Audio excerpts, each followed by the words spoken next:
देखिए क्वेश्चन है, यदि एक दुकानदार ने 150 रुपये से लेकर 300 रुपये तक की किताबें खरीदी और उन्हें 250 से लेकर 350 रुपये तक की रेट पर बेच दिया, तो बताइए उसे 15 किताबों पर मैक्सिमम कितने रुपए का प्रॉफिट होगा।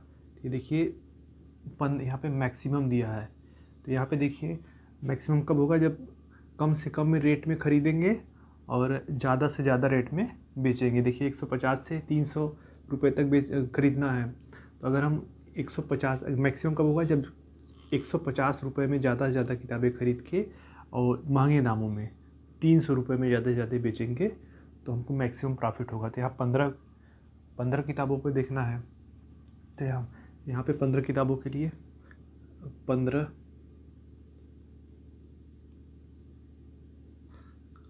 किताबों के लिए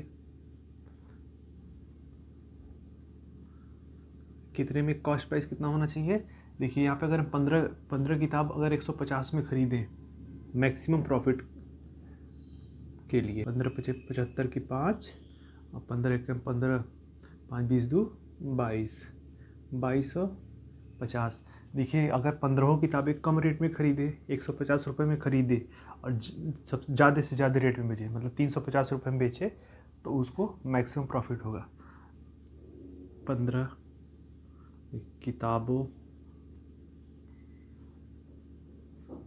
के लिए मैक्सिमम सेलिंग प्राइस कितना होगा। मैक्सिमम सेलिंग प्राइस हो जाएगा 15 किताब है इंटू, देखिए 15 किताब को 350 रुपये में बेच दे तो उसको ज़्यादा से ज़्यादा प्रॉफिट हो जाएगा। 350 इक्वल टू यहाँ पे 0, 15 पचे 75, 15 ते 45, 5 50 2 52। ये देखिए इतने में खरीद के अगर इतने में बेचता है तो मैक्सिमम प्रॉफिट होगा। अब इसको कितने का प्रॉफिट होगा, प्रॉफिट कितने का प्रॉफिट होगा इसको निकालते हैं। यहाँ पे 0 से 0 गया, मैक्सिमम प्रॉफिट के लिए इसको माइनस कर देंगे,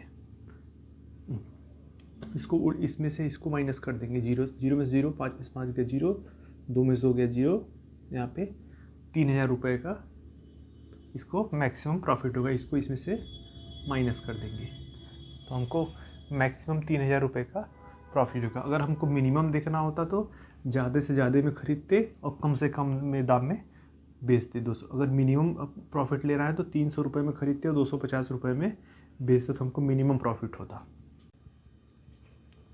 ये देखिए क्वेश्चन है, एक दुकानदार ने सेम रेट पर 11 किताबें खरीदी, फिर उसने पहली किताब को एक फिक्स रेट पर बेच दिया, दूसरी किताब को पहले से 1 रुपये कम में, तीसरी किताब को दूसरी से 1 रुपये कम में, ऐसे ऐसे करके बेच दिया। 11 किताबों को बेच दिया। यदि उसने छठवीं, यही भी ध्यान देना है, यदि उसने छठवीं किताब को कॉस्ट प्राइस पर बेच दिया है, कॉस्ट प्राइस बेच दिया, तो उसे कितना प्रॉफिट होगा, कितने का प्रॉफिट होगा उसको दिखाएं। तो यहाँ पे छठवीं किताब को उसने कॉस्ट प्राइस पे बेचा, तो यहाँ पे छठवीं किताब को उसने कॉस्ट प्राइस पे भेजा, तो हम CP यहाँ पे लेंगे 100। छठवीं किताब का CP हम 100 ले लेंगे, ठीक है। तो यहाँ पे 5 किताब, इसको CP जो छठवीं है CP 100 है, तो इधर से 1 रुपये कम होते हुए इस पे 100 आया है, तो इधर देखिए पाँचवीं का हो जाएगा, ये 100 से 1 ज़्यादा होगा, ये 2 ज़्यादा होगा, 3 ज़्यादा होगा, 4 ज़्यादा होगा, 5 ज़्यादा, ये क्योंकि ये बीच का है। अब इधर 1 कम होगा इससे, फिर इससे, फिर 1 कम, फिर इससे 1 कम, फिर इससे 1 कम, फिर इससे 1 कम होगा। देखिए इधर CP 100 है, 100 से ये 1 ज़्यादा होगा, इससे 1 ज़्यादा यह होगा तो ये 2 हो गया, इससे यह 1 ज़्यादा यह होगा तो इससे 3 ज़्यादा हो गया, और इस वाले से 1 ज़्यादा यह होगा तो इससे 4 ज़्यादा हो गया। देखिए तो इधर वाले के बराबर ये वाला हो गया। देखिए 1 से 1 कैंसिल, 2 से 2 कैंसिल, 3 से 3 कैंसिल, 4 से 4 कैंसिल, 5 से 5 कैंसिल। तो इस कंडीशन में आप देखेंगे आपको नो प्रॉफिट नो लॉस होगा।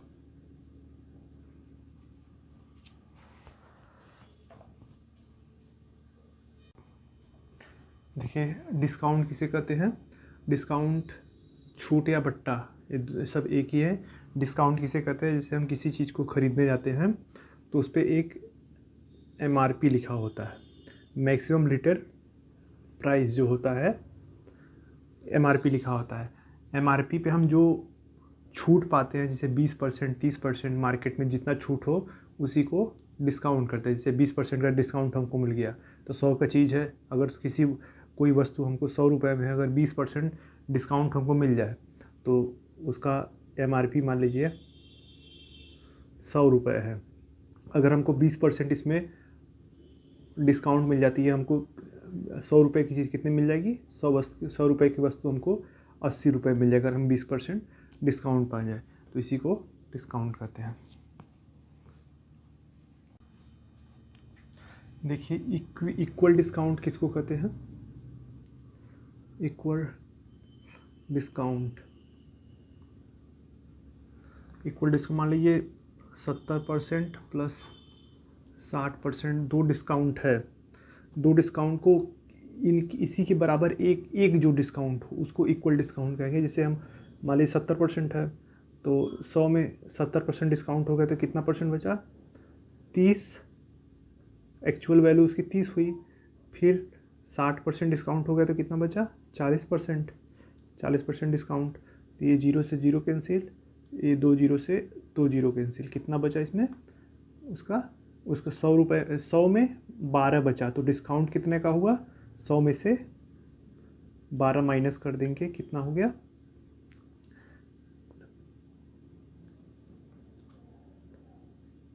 88।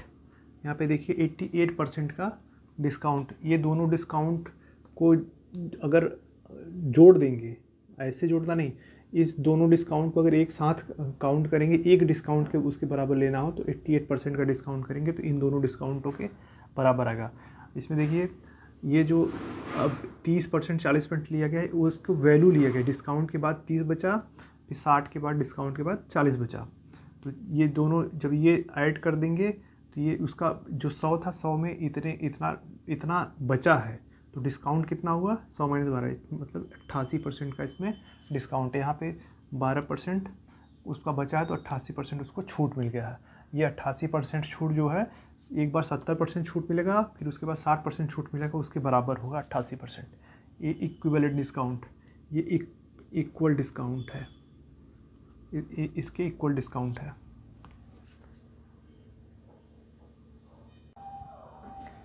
देखिए क्वेश्चन है, एक घड़ी का MRP 200 रुपये है, उसे दो डिस्काउंट के बाद 96 रुपये में बेचा गया। यदि पहला डिस्काउंट 20% है तो दूसरा डिस्काउंट पूछ रहा है इसमें। तो मान लीजिए यहाँ पे पहला डिस्काउंट 20% है, मान लीजिए दूसरा डिस्काउंट जो है X% है।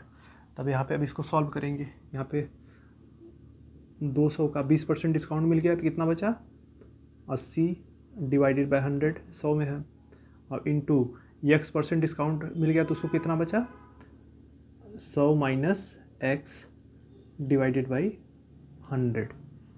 यहाँ पे देखिए 20% छूट मिला तो 100 टोटल कितना होता है, 100% मतलब 100 होता है, पूरा 100% होता है। 100% में से 20% छूट मिल गया तो कितना बचा उसके पास, तो 80%, और 80% मतलब 80/100, और X% छूट मिल गया 100 में से तो कितना बचा, 100 माइनस X, परसेंट है तो डिवाइडेड बाई 100, 00 से 00 कैंसिल, 10 से 10 कैंसिल, तो यहाँ पे 8 दूनी, और ये कितने के बराबर है, ये 96 के बराबर है। देखिए 96 के, तो 8 दूनी 16, तो यहाँ पे 16 और यहाँ पे 100 माइनस X डिवाइडेड बाई, यहाँ पे 1 0 कट गया था, 10 इक्वल टू 96, तो यहाँ पे इससे कट जाएगा, 16 छक्का 96, 6 हो गया।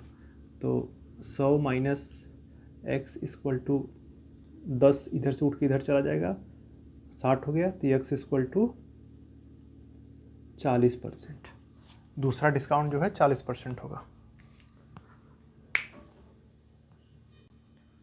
देखिए क्वेश्चन दूसरा है, एक घड़ी का MRP 1500 रुपये है, उसे 2 डिस्काउंट के बाद 840 रुपये में बेचा गया।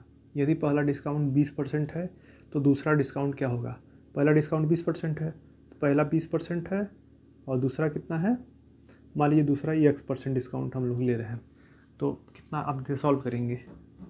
1500 रुपये है, उसमें पहले 20% का छूट मिल गया। देखिए पूरा परसेंट होता है 100 में 20% का छूट मिल गया तो कितना बचा?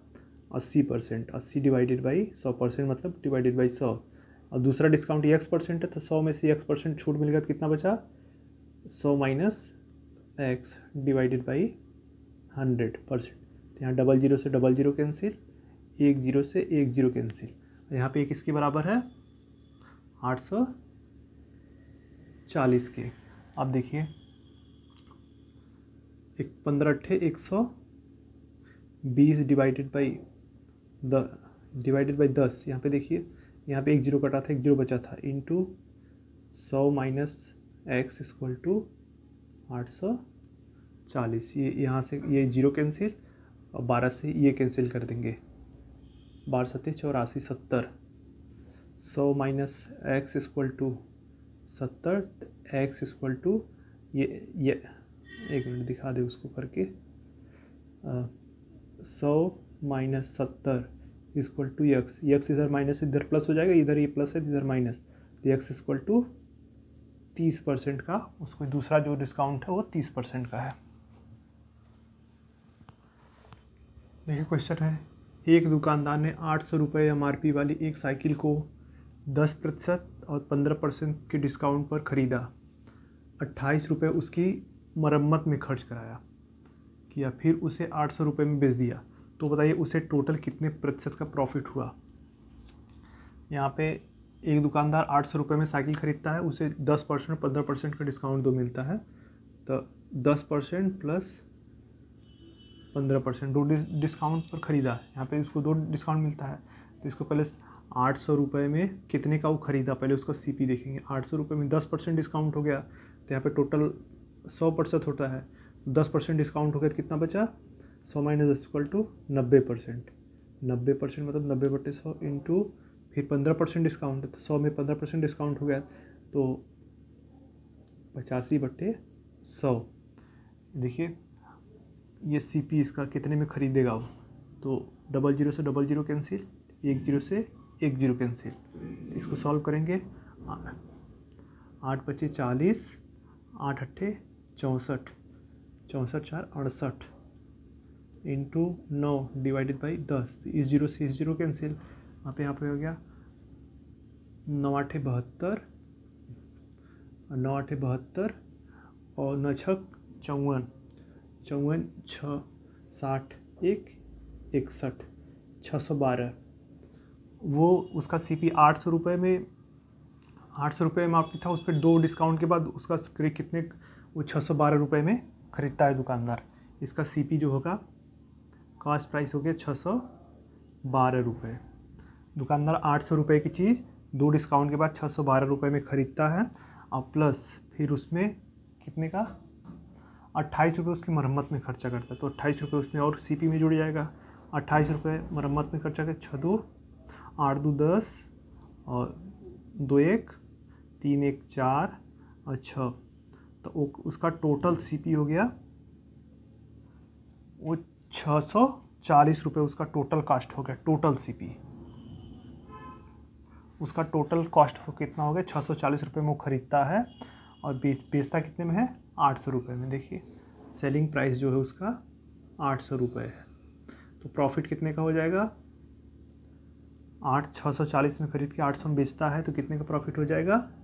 160 रुपये का प्रॉफिट हो गया। तो परसेंट प्रॉफिट कितने का हो जाएगा? 160 रुपये। कितने में? 640 में ख़रीदा था तो 640 नीचे इंटू 100, यहाँ से 0 कैंसिल, 16 चौका 64, तो यहाँ पे ये काटेंगे 25, 25 से ये 25, तो यहाँ पे प्रॉफिट कितना हो गया? 25% का उसको प्रॉफिट होगा।